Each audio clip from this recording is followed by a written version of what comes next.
Welcome to History Hack. If you didn't know by now, we are the revolution. That means we're sharp, witty, lots of fun, but it also means that we're essentially the peasants in Les Mis huddled round a table in the corner of the bar with no money. If you enjoy the show, please do support us.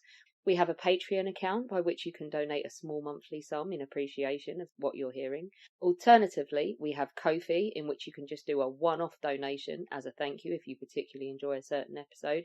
Either way, we massively appreciate all of your support. Hope you enjoy the show. Hello and welcome to History Hack. This is Charlie today with the introduction, but I am joined by the wonderful Alex Churchill taking the helm. How are you, Alex?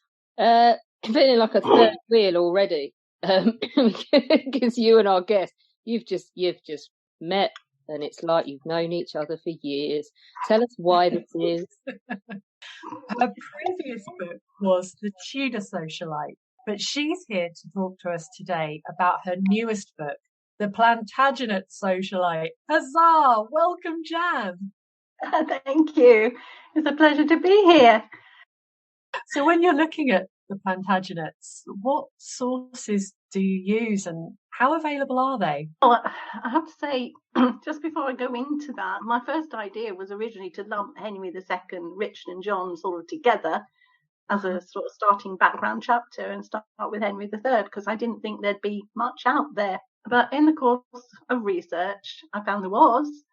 I found them so fascinating, particularly King John, that my wonderful editor, and he's wonderful, he trusted my judgment and he allowed me to write the longer book. And I have to say it was rather a longer book. And he extended the deadline a few times.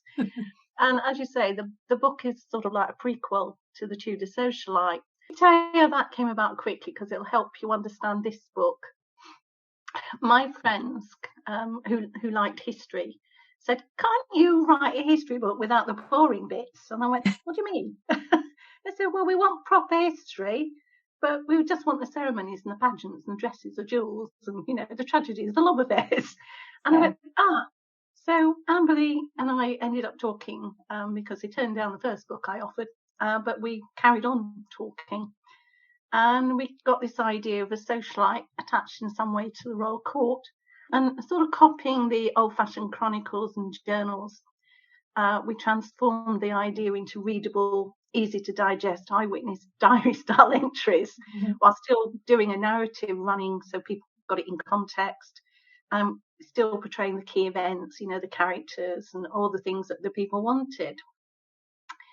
And the socialite, in my head, became a person who was attached to the court, perhaps not intimately, but enough to be able to see and hear things. And when you look into it all, actually, there are so many people you could be attached to know what's going on.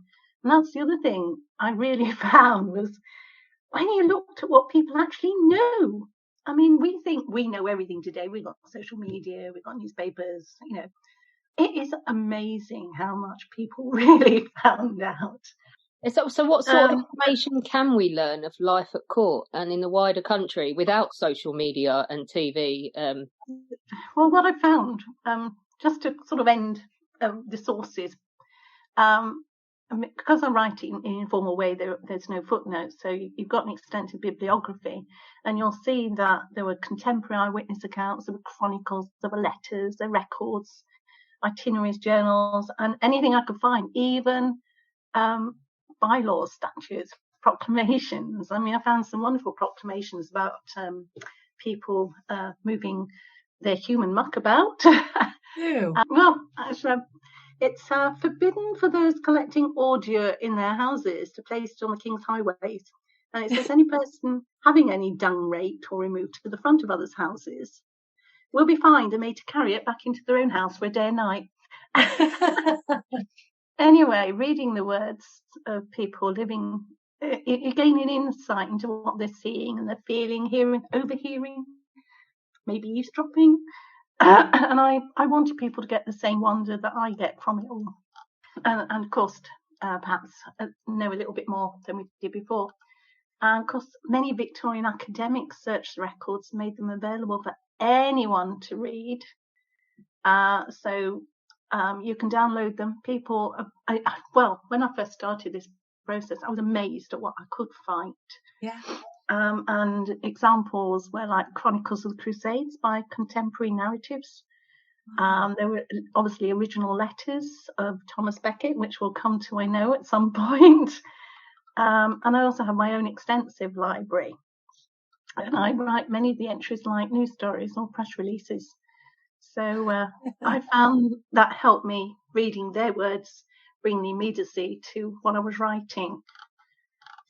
But the sort of thing you find, and sorry, Alex, I'm not ignoring you. I'm fine. I'm just listening away. This is not my bag. First World War historian. You two, listening to you two nerd out. There's no better way to learn.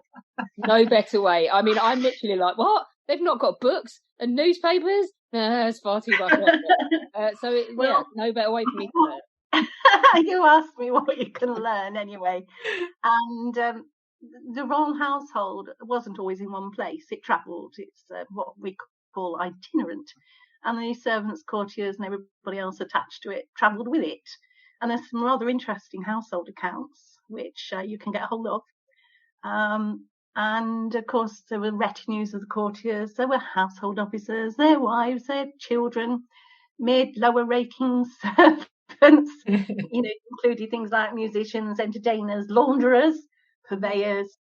So many departments made up the court with people close enough to be in the know about a lot of things. Mm.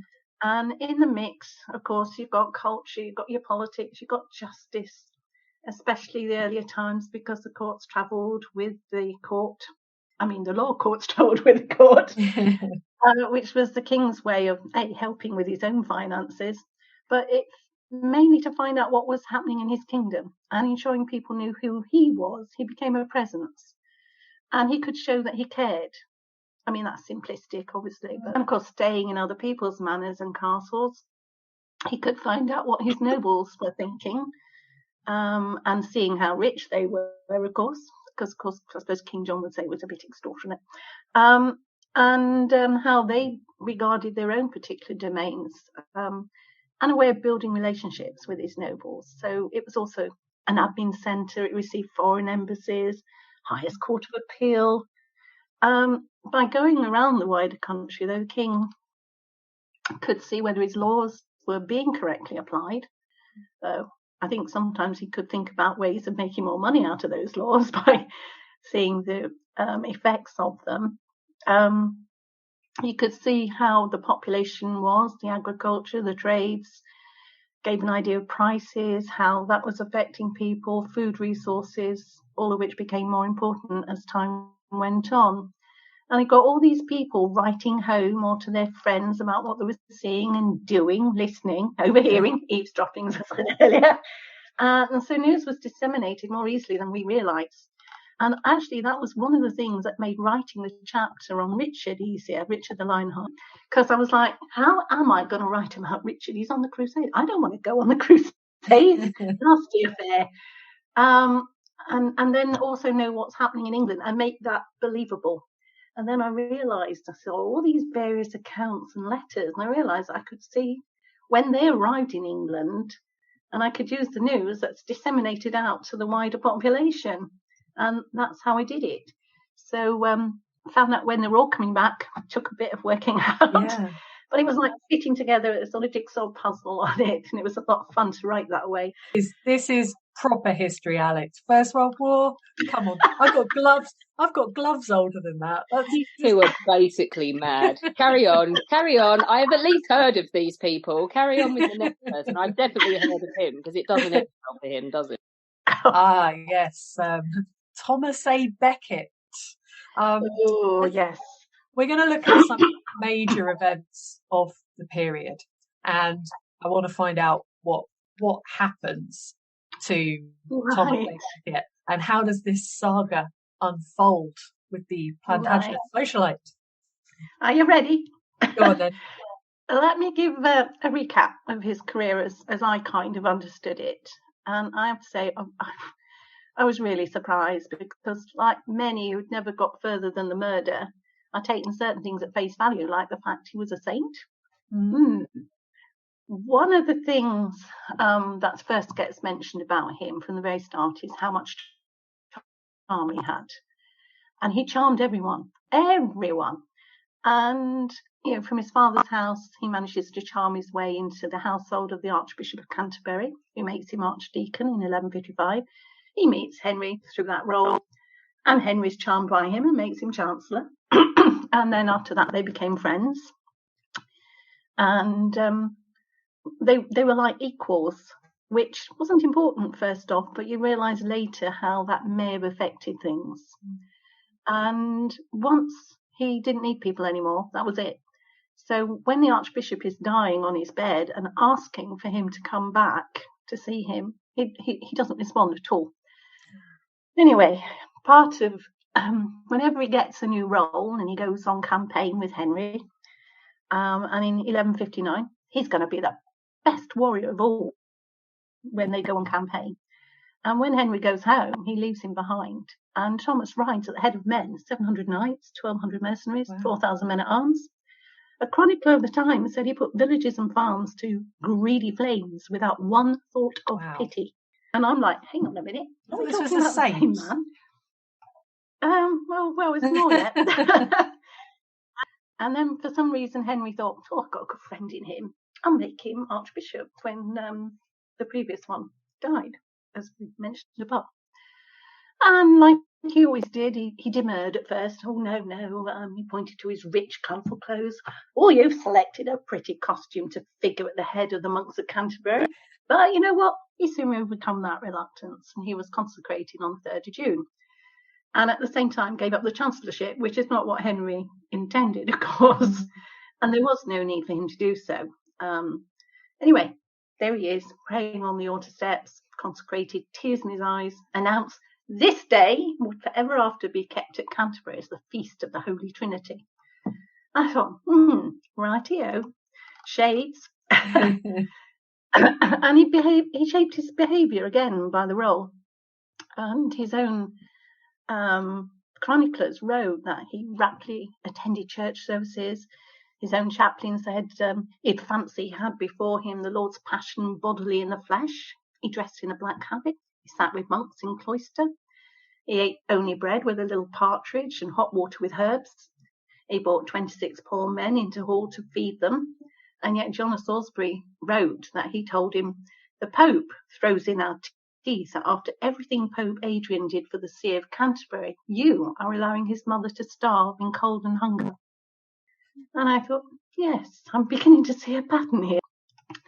And then next, Henry tries to encourage a system of trial with a judge and 12 juries. He wanted common sense and knowledge of the law for all people. And of course, there were many kinds of courts then. There were county, there were town, there were village, manor courts in particular. And he wasn't getting rid of any of them, but he did want to make a simpler system. And he didn't like the fact that the church courts could try anyone. And if they said they were a cleric and they could recite certain Bible verses, whether they were murderers, rapists, or whatever, they could claim benefit of clergy. And it meant they couldn't be sentenced to death. And it actually was a custom he wanted to revive rather than a new one. And he felt that clerics that were convicted of murder, rape, or robbery should be dealt with by the law of the land, not the law of the church. Thomas, of course, disagreed, already having let off a murder in his own church court. Henry stated the church was subject to the law of the land. Becket thought the church was above the law.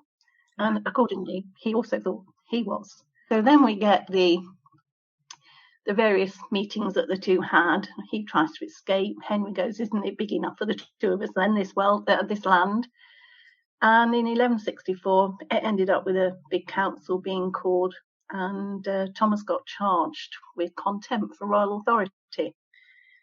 And he still defied the king, who then was at his, rather fed up with the man, and in a reasonable way asked him that he wanted the accounts belonging to the chancellorship because obviously they'd never been delivered, which was a reasonable request actually. And even his own bishops said, oh, for goodness sake, be reasonable or resign. One of them actually accused him of disloyalty to the king and trying to subvert the law. But instead of sorting things out, he decided to disappear. And he went to France, and nobody knew where he'd gone for a while. And he went to the Pope, and he told him he was being persecuted. And he got the Pope to admonish the king. Charm again, did a whole charm offensive on the Pope. And the bishops, various bishops, actually defended Henry. And they told the Pope the Archbishop had not been exiled, but had voluntarily left. And by the way, in disguise. And obviously, it's a lot more involved than that. There's a heck of a lot to the story, which I do write about. So what does Thomas do next? Oh, series of excommunications. How best can he provoke the king? He excommunicates most of his courtiers. He sends menacing letters. And the Pope, for some strange reason, made him legate of all England. Now he could personally threaten the king by threatening him with excommunication. And then the next threat was to lay England under an interdict, of course, which of course means all church services stop. People can't be buried, people can't be christened, all those sort of things. And the argument rumbles on, and there are various attempts to mediate between them. And he just carried on staying obdurate. He knew his rights, he was going to have them. And he got the upper hand when he made it look as if Henry had disobeyed the Pope, when they had a very strange custom on the continent of crowning the heir. So you almost had like two kings, right. But it wasn't really supposed to be that way. And he demanded the right to crown Henry's son. And of course, that didn't happen because Henry had already got permission from the Pope to do something else. And then the Pope rescinded it, but he sent it to Thomas, who just held it back. So at that point, Henry's having to give in. And Thomas comes back to England. He's won everything he's wanted. He's got Henry to agree to everything. And December 1170, he acts like he's a minor king. And actually, the chronicler says his face was shining when he sat on his throne in the cathedral. And what did he do on Christmas Day? When he wasn't supposed to be doing so, he excommunicated the king's most intimate councillors. At which point, the story is Henry exploded and wanted, somebody to get rid of the knights. The Archbishop, and 4 knights took him at his word. Although he always maintained he didn't actually mean it. But the story down now is, of course, they came over the Channel because Henry was spending Christmas over the Channel.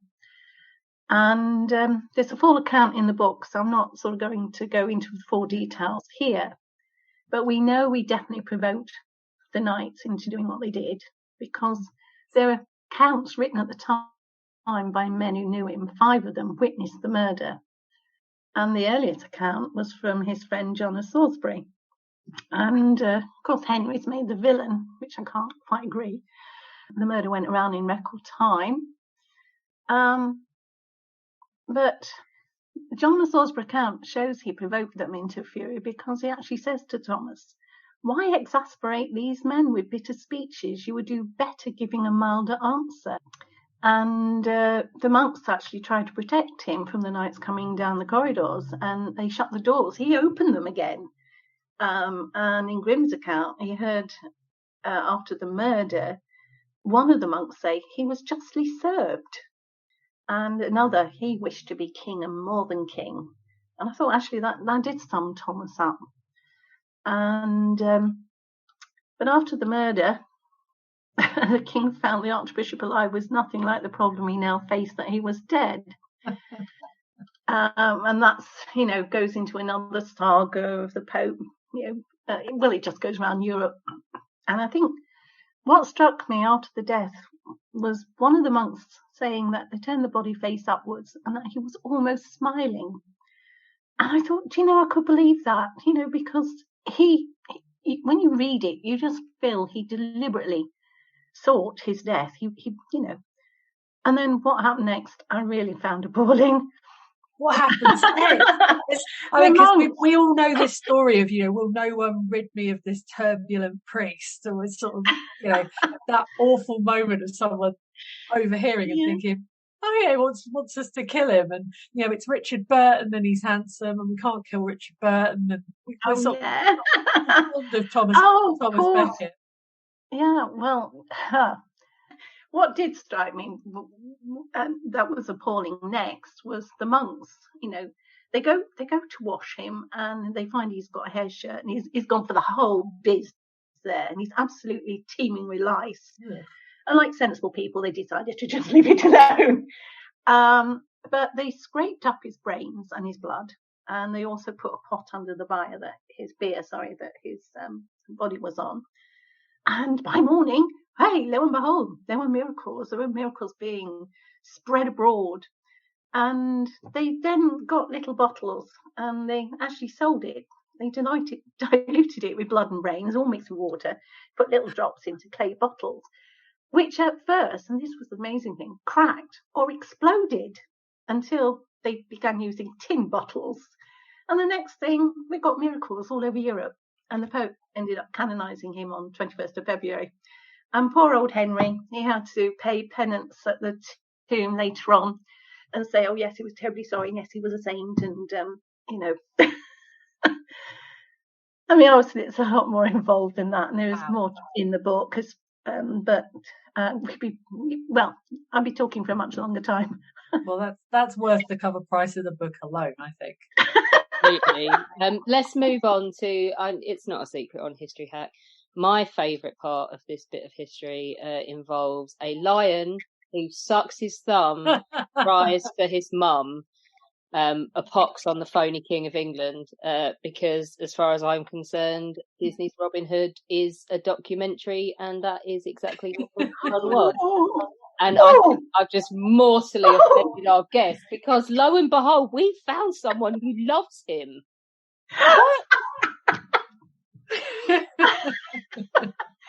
Wow. Did he at least have a pet snake?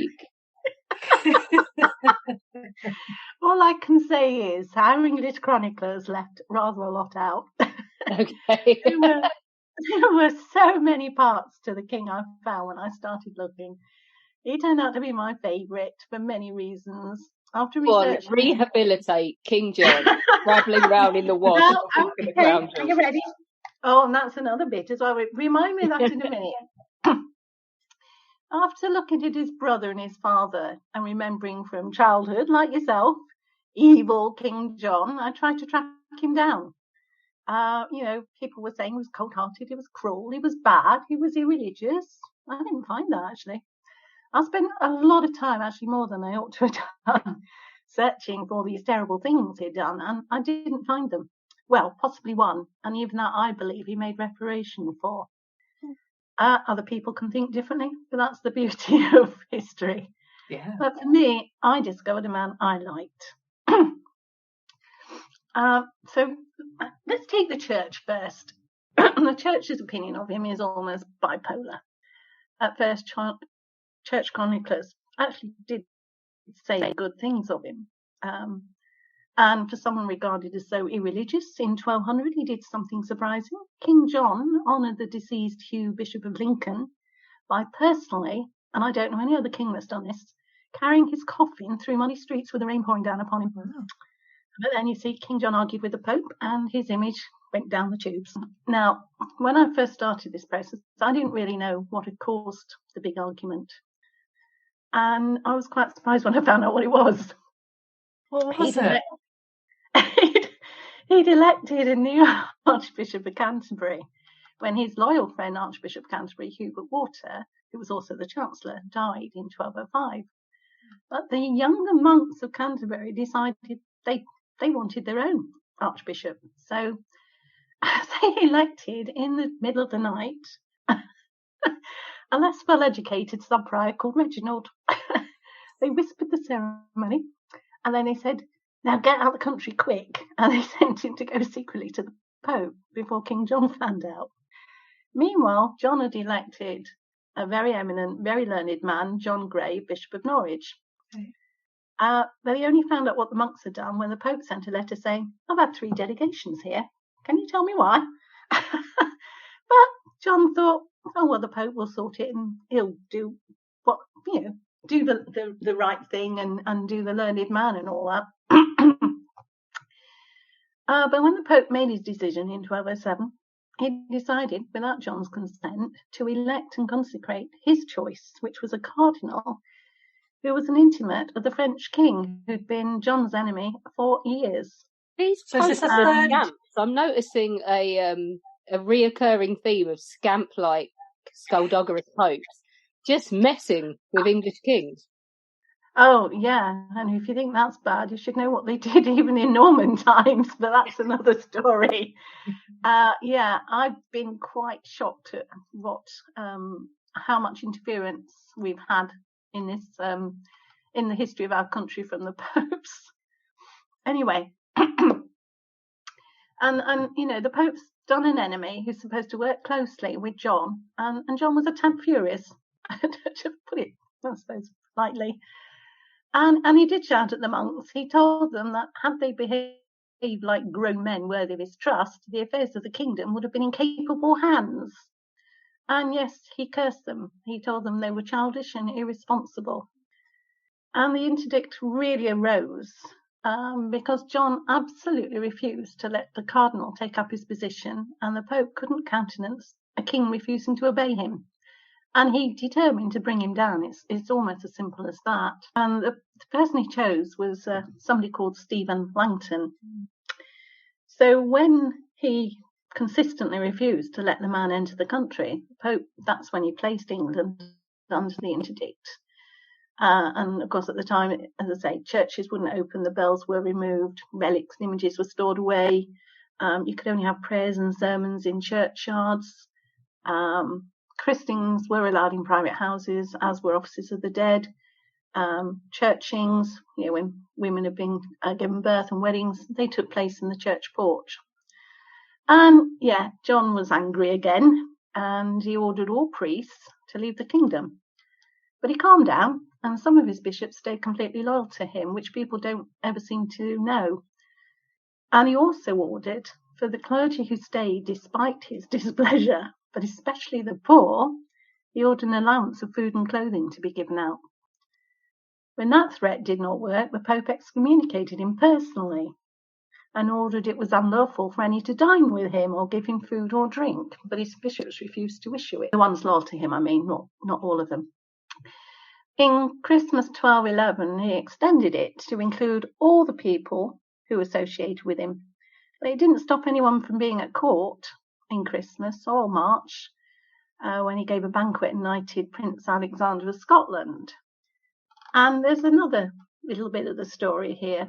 State records reveal just one little instance. During 1211-1212, King John purchased nearly 500,000 salted herrings to supply nunneries all over England, and he supplied firewood. But that was church people. Did he do anything similar elsewhere? Yeah, he did. An example is May 1205. He ordered the following, and this is quoting the actual proclamation. Excuse me. Because of the severe frost and frozen land of last winter, loaves and pottage are to be made either from flour, beans, or pease, to feed paupers throughout London, Oxford, and all the western and southern counties, so they may be sustained and perish not. John only submitted in the end to the Pope because the Pope decreed in December 1212 that John should be deposed, and he offered the English crown to King Philip of France, who surely could not believe his luck. He'd been fighting for it forever. Or perhaps he already knew from his intimate friend, the Archbishop of Canterbury. The Pope also sent letters to all of John's barons saying they were released from their allegiance to him. And we'll just leave the story here for a moment. According to English chroniclers, and I hope you don't mind me going on so much. Love it. It's what you're here for. It's fine. This is a safe space. You can go on as much as you like. Thank you. Anyway, there's this impression of a soft-sword king that he was only interested in staying in bed and losing all his dominions in France because he couldn't care less. and that's what made him lose the respect of his barons. Well, that's quite funny, really, because in France he was thought of rather highly, because he's dashing all over the place in his own dominions across the seas, trying to stop King Philip taking them over. Taking an incident from 1201, John's away fighting King Philip in France, and he hears his mother is being besieged at Mirabeau Castle by his upstart nephew Arthur of Brittany. Now, our soft-sod king rode day and night and arrived so quickly that one of the knights was so confident it couldn't be him that he said, "I'm not arming, it's not him, can't possibly be." And he insisted on finishing his pigeon pie breakfast. A party rode out to, actually, when they realised it could be an enemy approaching, and when they saw who it was, they turned tail to flee back into the castle. But John was faster still. He beat them back in, and at his first sword stroke severed the hand of a fully armoured knight. Oh. Now, we don't get this in our chronicles. This is from a Flemish chronicle. I found this. Completely different viewpoint of what's going on in overseas. Of course, he takes Arthur prisoner, and he did later die. And King Philip was a master of propaganda and innuendo. And it seems people really believe someone like King John would take him out in a rowing boat on his own and murder him. There were many rumours. I tried to track down the stories and the stories of the prisoners he's supposed to have starved to death. Funnily enough, I found some well and kicking.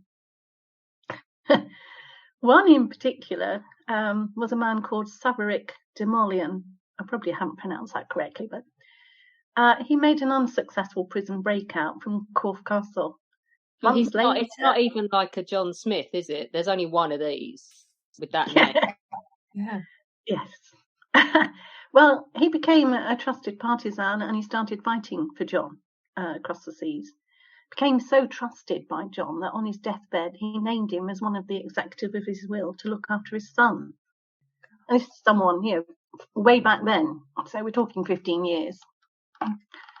In 1203, King Philip, he's attacking Chateau Galliard. In fact, he attacks all the castles. John revealed a genius strategy, which they attempted, but it was unsuccessful. And he comes back in December of that year after setting up a defensive line with his barons in Normandy. And he comes back to England, where he actually criticises the barons for not coming over to help him. While he's in England, King Philip tells those people still fighting for John, hey, he's abandoned you. And either they paid homage to him or he would flay them alive. I think if anyone could be called wicked, I would nominate King Philip, actually, for some of the things he does. And I wish I could have put some of the other things he did into the book. But of course, we're writing about John in England. So why the character assassination? I mean, we all know that there are kings who perhaps get a little bit of a rough deal by history and weren't nearly as bad as they're made out to be. And certain big fat ginger ones that deserve more aggro than they get as well. Right. So what was it about John that made? I mean, is it history being written by the winners? Is it why is he so maligned? Well, I would say that it was a combination of lots of things, really. There was his fight with the Pope that weakened his own authority in the country. There were the barons saying, well, actually, there's a little bit, I've got a little anecdote a bit further down, actually, which will explain a few things there. There was the fact that our chroniclers were written by churchmen, so they had their own take on things. Then you've got, as I say, the French and Flemish that had a different take on him, which showed him as a very good warrior and winning battles. I think the best wheeze was with King Philip was had a lot more money than John. That didn't help. So his best wheeze, actually, which didn't help things for John, was he confiscated English lords' estates in France in 1205. And his English barons begged him to allow them to go to the French court to pay homage, so they wouldn't lose those estates. And and they actually said to John, and we're talking about this evil, bad-tempered, cruel man. Though they might pledge their bodies to King Philip, John had their hearts. And one of John's closest friends said, who was at the meeting, "Of course, the decision is yours, but in your shoes, if I saw them acting against my interests, though their hearts were for me, if only I could get my hands on these dissidents' hearts, I would chuck them all down the nearest privy." Nice. Which made the king laugh. And this is where I say he's got a decent sense of humour. So the next problem he has is King Philip's not going to go away. No matter how successful he is, he's going to continue fighting him. And the English barons don't want to go because there's nothing in it for them anymore. And although he forced him into a 2-year truce and things like that, the constant warfare was obviously a drain on government revenue, which is John's revenue, of course, which we all know means raising taxes. And he raised fines, he raised feudal dues. Now he gets told that, people say, oh, he's an extortionate king, which he probably was, but then a lot of them were. And then you've got the Pope stepping over and giving Philip carte blanche to bring an army over. And the other problem John had was he had officers that he trusted. And when he trusted you, that was his loyalty. And he found his English nobles wanting. You earned his trust. And I think one of the remarkable things about John, again, I don't think gets mentioned often, he employed both men and women, so long as he trusted them. You could call him an equal opportunity employer. And he made Nicola LaHaye not only constable of Lincoln Castle, but she was the sheriff of Lincoln. He employed a woman called Joan who kept his hounds and had the rank of a sergeant. Anyway, we go past all this and let's go towards near the end of his reign and his excommunication. It goes back to France. He's actually has a triumphant campaign despite his English barons. And they refuse to serve him overseas, and they refuse to pay him scutage, which is a fee in place of their going, which is, other kings had used it as a way of paying mercenaries instead of taking them. So the next shot of what happens, we got the barons attending, the rebel barons, it's not all of them, they attend a council in full armour, and they complain that he's trusting foreigners in government. And it's they should be doing that. It's their right. And he doesn't trust them. It's as simple as that, really. And then they go on to say, we want the good laws of England restored. Those are King Edward, I presume King Edward the Confessor, and his grandfather, Henry I. And when he was given all the demands by, guess who? Stephen Langton, Archbishop of Canterbury. Wow. He was very angry and said, well, why didn't they ask for my kingdom as well? Well, in a way they did. For under Magna Carta, which of course we're all going to come to at some point, which was signed and sealed at Runnymede, as we all know, the mercenaries were ordered to leave England by John fulfilling his obligations. And they joke, King John, 26th King of England, because he's had to agree that he'll be ruled via a committee of 25 barons. But King John fulfills his obligations. Okay, he was waiting for the Pope to give a ruling to say that it was unlawful. But the rebel nobles didn't stick to theirs. They didn't comply. They attacked his manors. They attacked the forests. They felled and sold timber. They butchered his game. And one thing I do miss out the book because I couldn't verify it myself. I didn't find it. But in another history book, they said that a contemporary had written that the 25 were at the King's Court to make a judgment, and when they found John ill in bed and unable to walk, they refused to go to his chamber, saying he would have to be carried into theirs. Now, if that's true, that just shows the arrogance, I think. And of course, I don't go into all the detail of why there are books on the subject. Oh, you know what? It's and it's too involved. This is another reason to buy your book, Jan, to get this from the ground, because we've covered Magna Carta on here, I think, a couple of times, and it's an interesting bit of history that is so fundamental to everything we know now. The Pope's legate that came across, he believed Archbishop Stephen was the instigator, by the way, of the Barons' decision to make war, and I did feel John was a much maligned man and had unreasonable bad press, as you can tell. But I wanted to just give you one example of his sense of humour that made me like him. And